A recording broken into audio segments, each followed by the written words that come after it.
A human rights organization has asked Dutch prosecutors to open a criminal investigation into multi-billion-dollar money laundering schemes that they say were aided by Donald Trump's lawyer, Rudy Giuliani, and his old law firm. The story first appeared at DC Report. The complaint is clearly aimed at examining how much money stolen from a former Soviet satellite ended up benefiting Trump. He is named 16 times in the complaint's footnotes. The complaint describes one of the biggest fraud cases ever, in which some of these money flows ultimately ended up in the Netherlands because Dutch service providers helped to cover up the money laundering acts. Watch David K. Johnston's video commentary below. The money laundering network started in Kazakhstan, where a figure of up to 10 billion United States dollars was purportedly embezzled, the complaint asserts. This money was subsequently circulated by two Kazakh oligarch families via a worldwide network of shell companies. A number of these companies were established in the Netherlands. The money was subsequently invested in real estate projects in the United States and Europe, after which it was paid out as profits, via, once again, a network of shell companies. Netherlands banks and other firms play a significant role in illicit flows of cash around the world through sophisticated techniques to hide income and corporate profits. Many of these techniques appear to push the envelope on legal tax avoidance. When money laundering is involved, these aggressive techniques could cross a line into aiding and abetting criminal tax evasion. The complaint asserts that a small slice of the missing billions was run through Dutch shell corporations with help from Rudy Giuliani's old law firm, Bracewell. Until 2016, Giuliani was a partner in the 470-lawyer firm. Neither Giuliani nor anyone at his firm, Giuliani Security. Multiple requests for comment prompted no response from Greg M. Bopp, managing partner of what was then Bracewell.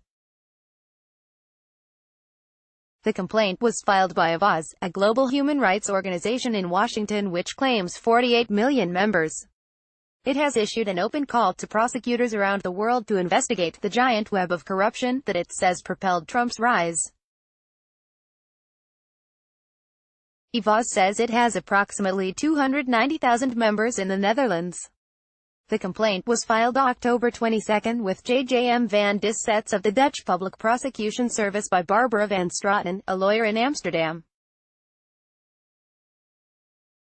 The complaint filed with the Netherlands Public Prosecution Service in Amsterdam relies on court records from several countries that were dug up by investigative journalists, including James S.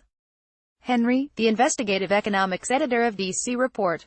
The Dutch television program Zembla aired an investigative piece on Trump and his Russian associates in 2017.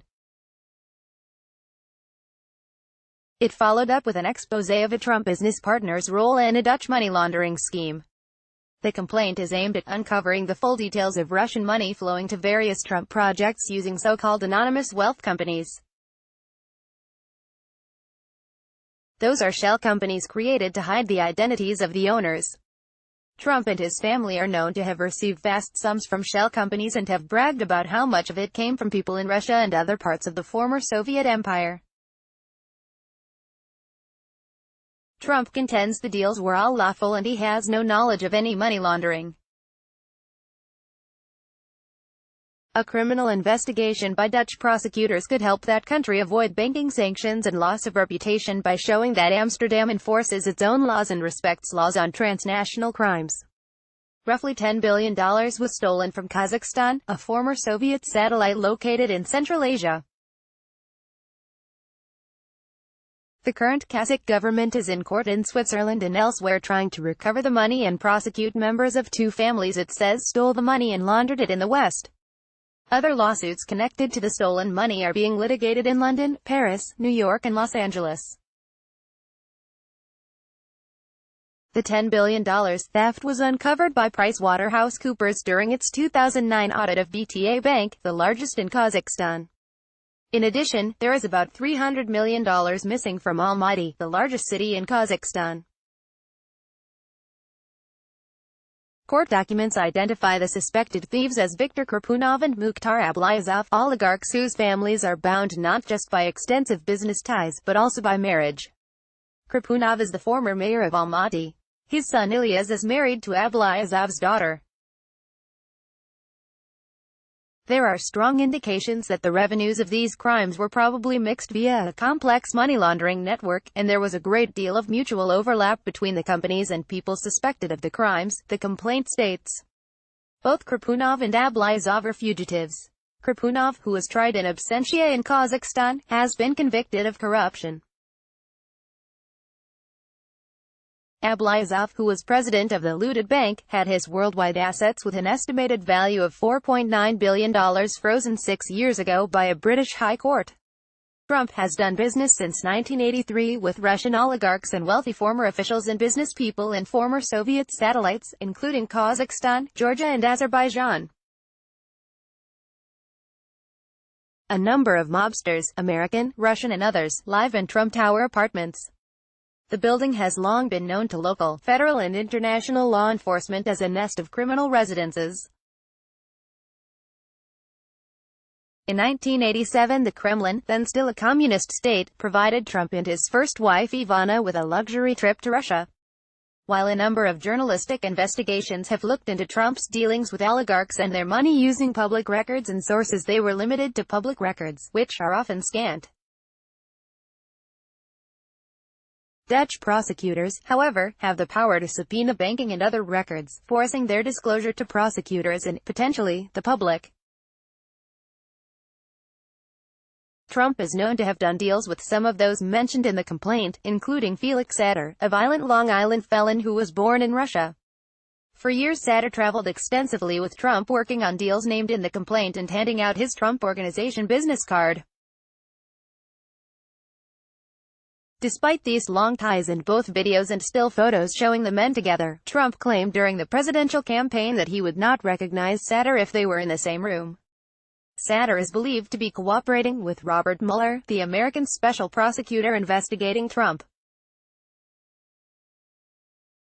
In one deal involving Sater, millions of dollars from the Trump Soho hotel and apartment tower disappeared into an Icelandic bank that was under the control of a Russian oligarch. That bank was part of a multi-billion-dollar scheme to defraud Dutch and British pension funds. Trump has testified that he was due 18% of profits from the building. The faux gold letters bearing the name, under an agreement reached a year ago, had been pried from the building facade.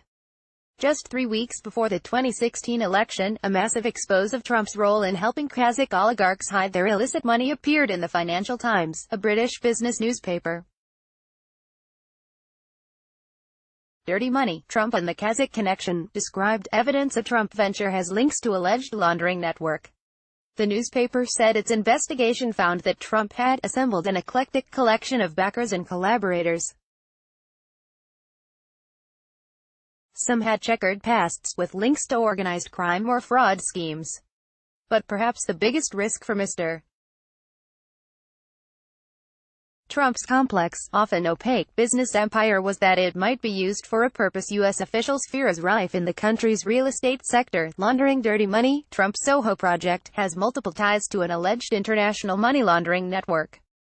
Title deeds, bank records and correspondence show that a Kazakh family accused of laundering hundreds of millions of stolen dollars bought luxury apartments in a Manhattan tower part owned by Mr. Trump and embarked on major business ventures with one of the tycoon's partners, the British newspaper The Financial Times reported after an extensive investigation. Trump and his partners, the FT asserted, engaged in condo sales that appear to have violated the Patriot Act, the post-9/11 law that requires banks, developers and others to know who their customers are and the sources of their money. Investigations to identify anonymous buyers of luxury apartments in New York and Florida to determine the extent of any money laundering were announced in January 2016 by the federal government's Financial Crimes Enforcement Network, FinCEN. 3 months later, the FinCEN director, Jennifer Shasky-Calvary, spoke about her years of work on transnational Russian organized crime networks. Much of her work involved Russian crime families laundering their funds through the U.S. financial system. Often, this involved the suspected purchase of personal residences with criminal proceeds. In July 2016, the month the GOP nominated Trump, FinCEN announced it would be investigating sales of luxury apartments beyond New York and Florida because of its growing concern about flows of illicit cash disguised in real estate deals.